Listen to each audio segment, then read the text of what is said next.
在距离跨年剩下不到几天的时间，那么今年新竹县的跨年活动热闹满满，包含有333秒的烟火秀、500等等巨星演唱，那么隔天还有升旗、创意健走等等活动，要邀请民众一起参加。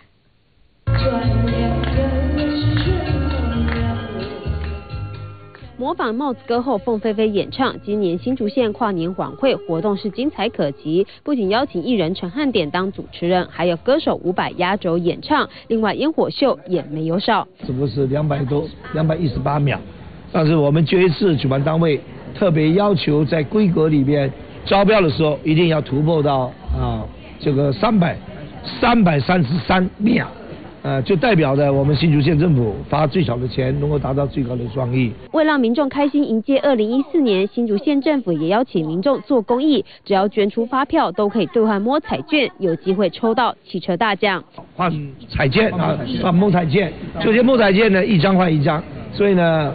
等于是大家机会非常非常的多。欢迎大家来，结合在地特色以及文创的跨年晚会，不仅活动满满，隔天还有元旦升旗、创意健走，以健康乐活方式欢庆2014年。记者综合报道。